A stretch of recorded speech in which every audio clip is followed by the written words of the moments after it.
Assalamualaikum warahmatullahi wabarakatuh. Alhamdulillah, alhamdulillahi rabbil alamin. Wassalatu wassalamu ala sayyidina Muhammadin wa ala alihi wa ashabi ajma'in. Amma ba'du. Hadirin sekalian yang berbahagia, pertama-tama saya panjatkan bersyukur kehadirat Allah Subhanahu wa taala yang mana saat ini saya Dr. Gus Joy akan memberi materi tentang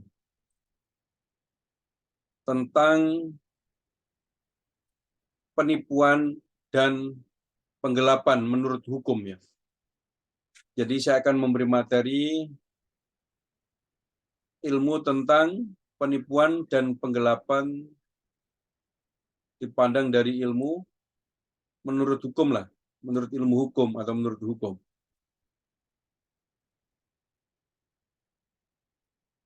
Yang kedua kalinya, selawat serta salam kepada Nabi besar Muhammad SAW yang telah memberikan kita pengertian yang sebelumnya kita tidak tahu yang hak dan yang batil. Dengan lantaran beliaunya lah kita mengerti hak dan yang batil. Hadirin sekalian yang berbahagia, perlu saya sampaikan kepada yaitu mahasiswa-mahasiswa saya dimanapun Anda berada, juga pemirsa dimanapun Anda berada, juga rekan-rekan advokat, juga rekan-rekan calon advokat, juga rekan-rekan yang saat ini masih dalam proses magang, yang masih dalam proses PKPA, yang dalam proses ujian khusus profesi advokat, silahkan untuk disimak, semoga bermanfaat. Dalam hal ini, saya lanjut ya. Dalam hal ini, saya akan membahas tentang penipuan dan penggelapan menurut hukum pidana. Yaitu mengacu dengan pasal 378 tentang penipuan dan 372 tentang penggelapan. Pemirsa dimanapun Anda berada, silahkan perhatikan dengan seksama dan serius agar materi masuk ke dalam pikiran kita dan menjadi ilmu dan di kemudian hari bisa bermanfaat untuk kalian semuanya atau bermanfaat untuk keluarga atau bermanfaat untuk lingkungan atau masyarakat. Kita semua pasti sering mendengar istilah ini ya, terutama ketika kita melakukan bisnis dengan rekan bisnis. Dalam ilmu hukum ini diatur dalam Kitab Undang-Undang Hukum Pidana atau KUHP atau KUHP. Pasal 378 tentang penipuan dan pasal 372 tentang penggelapan. Dalam dunia bisnis, sering sekali kita menemukan masalah-masalah seperti cek kosong, tagihan piutang, yang tidak pernah direalisasikan, investasi bodong, atau fiktif, atau ada yang namanya mama minta pulsa, itu biasanya lewat WA itu, kadang-kadang kan ada WA, mama minta pulsa, itu juga bagian daripada modus, atau tipuan modus, MLM, penipuan kencan online, ada aja, bentuk-bentuknya itu banyak sekali. dan masih banyak lagi masalah-masalah lainnya. Jika secara spesifik penipuan ini butuh suatu tipu muslihat, di mana dalam memperoleh suatu barang berharga, maka si pelaku akan menggunakan segala upaya tipu muslihat untuk memperoleh dan menguasai barang berharga tersebut. Ya. Perhatiin ya.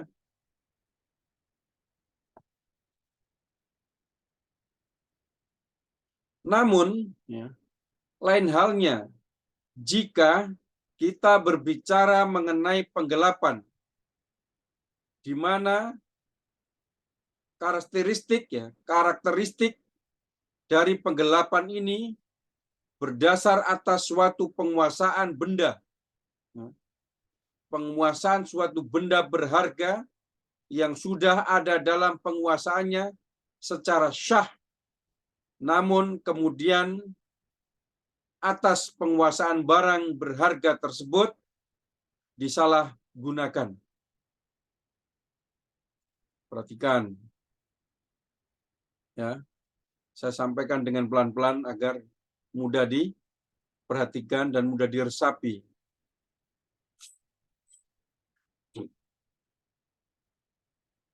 Tentang penipuan ya, tentang penipuan.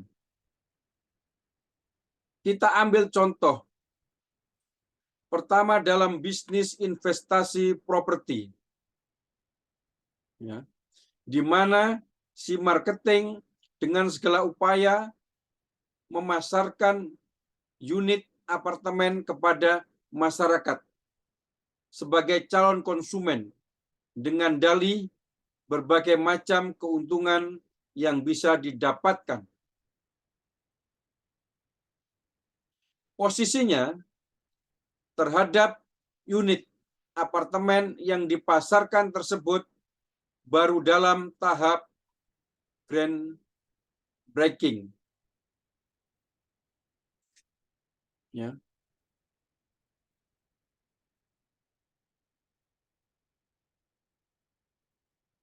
Bahwa jika kemudian ya, bahwa jika kemudian si calon konsumen tertarik dan bersedia melakukan pembayaran booking, ya, atau booking fee,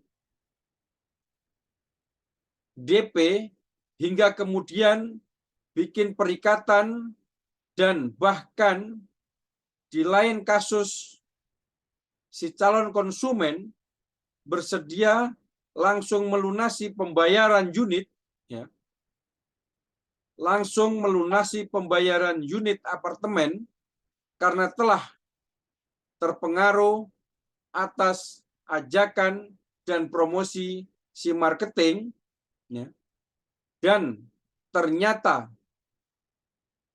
di kemudian hari terdapat unit atau apartemen tersebut tidak pernah dilakukan pembangunan dan bahkan unit apartemen tersebut tidak memiliki IMB, unit apartemen tidak sesuai dengan lokasi sebagaimana promosi si marketing, atau bahkan jika unit apartemen tersebut jadi dibangun namun kemudian tidak sesuai dengan spesifikasi yang ditawarkan,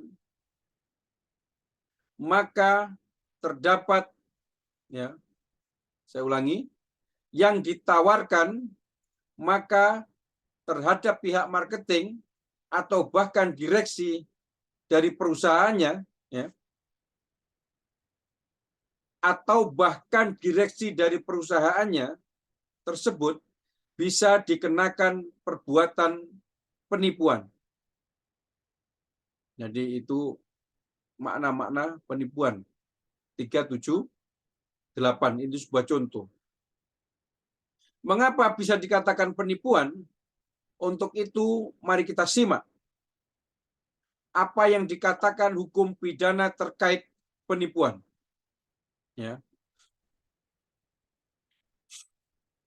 Dengarkan pasal 378 KUHP tentang penipuan yang berbunyi, barang siapa dengan maksud untuk menguntungkan diri sendiri atau orang lain secara melawan hukum dengan memakai nama palsu atau martabat palsu dengan tipu muslihat ataupun rangkaian kebohongan, menggerakkan orang lain untuk menyerahkan barang sesuatu kepadanya, atau supaya memberi hutang maupun menghapuskan piutang, diancam karena penipuan dengan pidana penjara paling lama 4 tahun. Ya, perhatikan. Saya baca dengan terpatah-patah agar jelas ya. Dari penjelasan pasal tersebut, maka karakter dari pasal ini merupakan suatu perbuatan curang.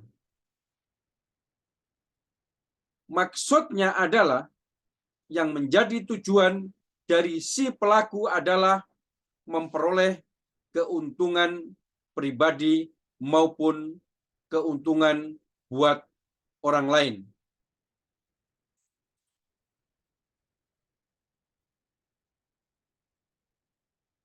Cara yang dilakukan oleh si pelaku adalah cara melawan hukum atau curang, memperdaya orang. Ya. Cara melawan hukum itu seperti ya, 1, pelaku memakai nama palsu atau martabat palsu.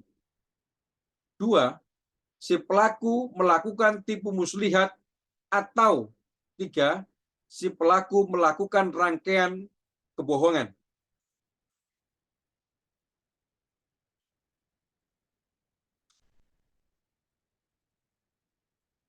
Tujuan dari cara melawan hukum ini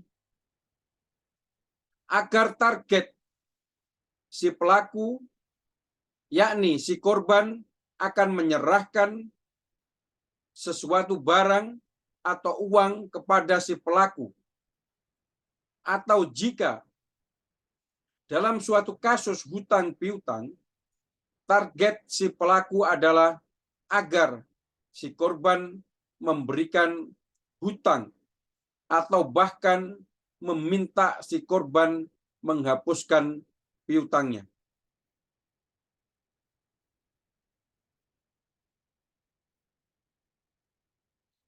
Jadi yang harus diingat ya, yang harus diingat, motif penipuan mencakup tujuan pelaku adalah keuntungan yang dilakukan dengan cara curang atau memperdaya orang agar si korban dapat memberikan atau menyerahkan suatu barang berharga.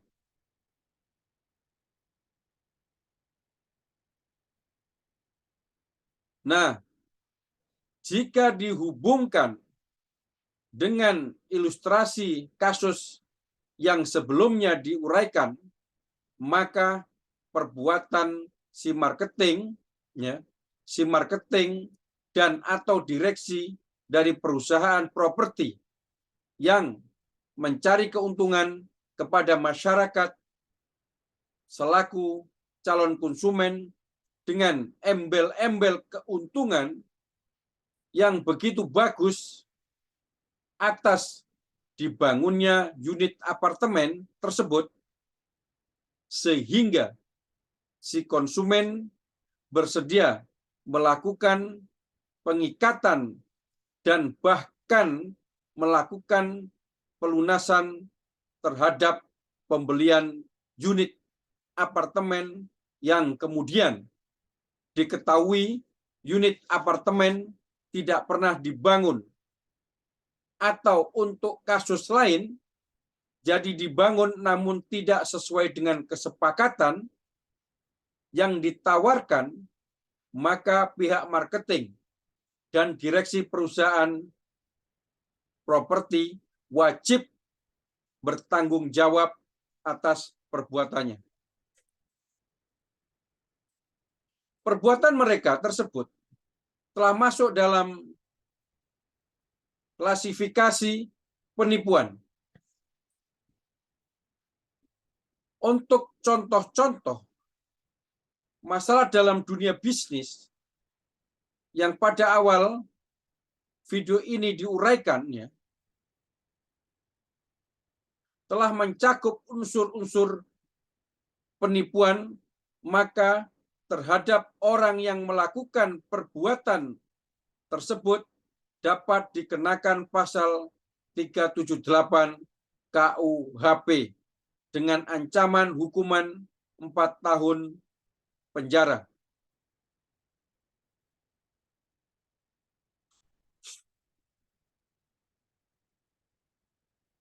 Selanjutnya saya jelaskan tentang penggelapan.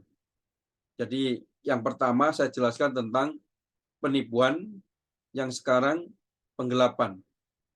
Kalau penipuan tadi pasalnya 378.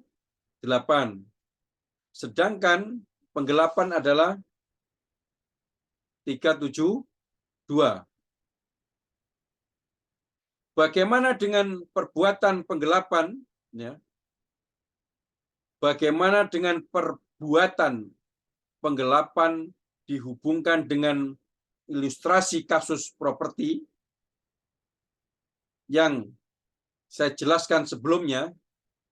Maka untuk menjawab hal tersebut, maka saya uraikan pasal 372 KUHP tentang penggelapan yang berbunyi, barang siapa dengan sengaja dan melawan hukum memiliki barang suatu yang seluruhnya atau sebagian adalah kepunyaan orang lain, tetapi yang ada dalam kekuasaannya bukan karena kejahatan, ya, diancam karena penggelapan dengan pidana penjara paling lama 4 tahun atau pidana denda paling banyak Rp900.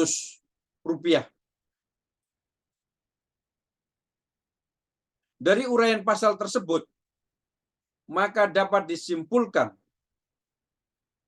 karakter dari pasal penggelapan ini adalah suatu barang yang menjadi objek penggelapan adalah barang milik orang lain yang sudah terlebih dahulu dikuasai oleh si pelaku, bukan karena suatu kejahatan yang kemudian berdasar sikap sengaja, niat buruk, dan secara melawan hukum, si pelaku ini menginginkan untuk memiliki barang tersebut.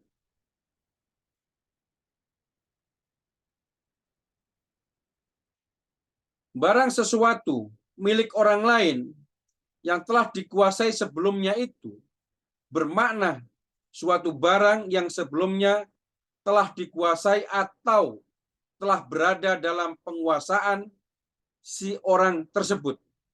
Misal, melalui pinjaman,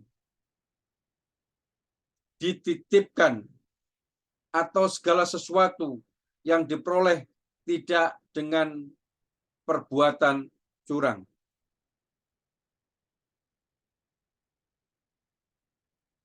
Secara sadar dan melawan hukum diartikan si pelaku memiliki niat buruk atas suatu benda milik orang lain yang sebelumnya telah dikuasai tersebut untuk dimiliki atau menjadikan kepunyaannya.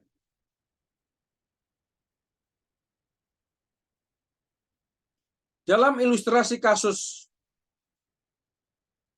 di sebelumnya, karena unit apartemen tidak pernah dibangun, maka terhadap uang milik konsumen yang telah ditransfer ke rekening perusahaan untuk jual beli unit apartemen disalahgunakan dengan cara menggunakan secara sendiri atau diatur kembali, ya, diatur kembali, padahal diketahui uang yang ditransfer tersebut untuk kegunaan pembangunan unit apartemen dan sebagainya.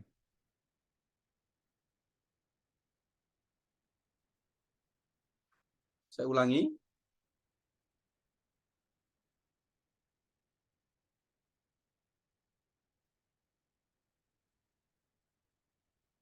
Dalam ilustrasi kasus sebelumnya, karena unit apartemen tidak pernah dibangun, maka terhadap uang milik konsumen yang telah ditransfer ke rekening perusahaan untuk jual beli, ya, untuk jual beli unit, ya, saya ulangi lagi, perusahaan untuk jual beli unit apartemen disalahgunakan dengan cara digunakan secara sendiri atau diputar kembali, padahal diketahui uang yang ditransfer tersebut untuk kegunaan pembangunan unit apartemen dan sebagainya. Oleh karenanya, terhadap perusahaan properti tersebut dapat diancam hukuman 4 tahun penjara terkait penggelapan uang. Hal yang sama berlaku untuk kasus-kasus lain. Demikian penjelasan singkat dari saya terkait perbedaan tipu gelap atau penipuan atau dan penggelapan. Dan saya akan kembali, ya, dan saya akan kembali dengan penjelasan-penjelasan lainnya. Sebelum menginjak penjelasan lainnya, saya akan sampaikan uraian selanjutnya. Penggelapan merupakan suatu tindakan tidak jujur dengan menyembunyikan barang atau harta orang lain oleh satu orang atau lebih tanpa sepengetahuan pemilik barang dengan tujuan untuk menggali, ya, milik atau pencurian, ya, menguasai atau digunakan untuk tujuan lain, sedangkan penipuan adalah sebuah kebohongan yang dibuat untuk keuntungan pribadi tetapi merugikan orang lain. Meskipun ia memiliki arti hukum yang lebih dalam, ya, atau detail, jelasnya bervariasi di berbagai wilayah hukum. Kemudian, Pada kitab Undang-Undang Hukum Pidana diuraikan perbedaan. Pasal 372 tentang penggelapan, barang siapa dengan sengaja dan melawan hukum memiliki barang sesuatu yang seluruhnya atau sebagian adalah kepunyaan orang lain, tetapi yang ada dalam kekuasaannya bukan karena kejahatan, diancam karena penggelapan, dengan pidana penjara paling lama 4 tahun atau denda paling banyak Rp900.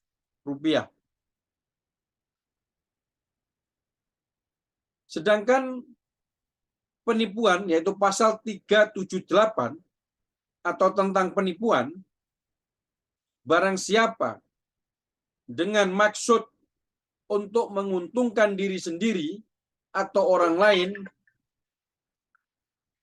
Ada telepon sebentar. Bentar ya.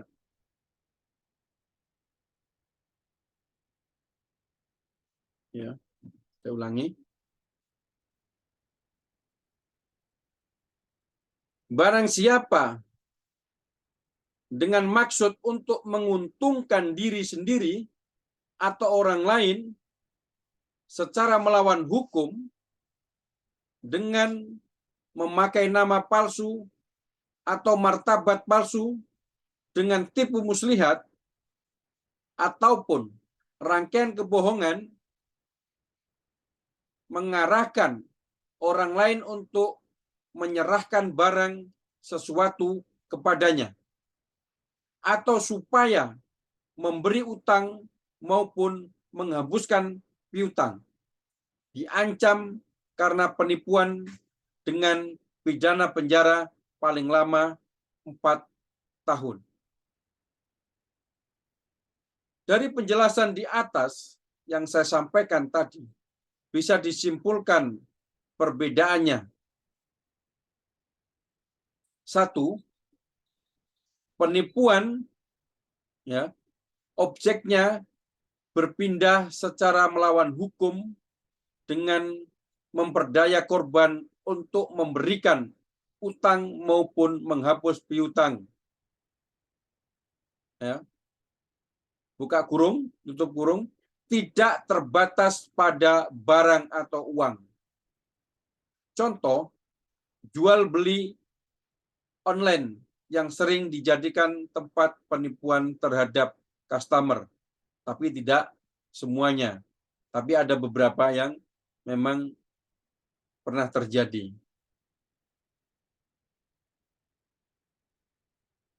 2, penggelapan terbatas pada barang atau uang dan sudah dikuasai tanpa melawan hukum. Contoh, si A mempunyai rental mobil, kemudian si A merentalkan mobilnya ke si B. Setelah direntalkan, si B justru menjual mobil tersebut. Nah, demikian penjelasan tentang penipuan dan penggelapan menyangkut pasal 378 dan 372. Demikian yang saya sampaikan, semoga bermanfaat untuk mahasiswa-mahasiswa saya, juga untuk masyarakat, untuk rekan-rekan advokat atau calon advokat yang saat ini masih PKPA, masih UPA, dan masih magang. Sekali lagi, semoga bermanfaat. Saya Dr. Gus Coy mengucapkan akhirul kalam. Ihdinas syiratal mustaqim, ihdinas syiratal mustaqim, ihdinas syiratal mustaqim. Wassalamualaikum warahmatullahi wabarakatuh.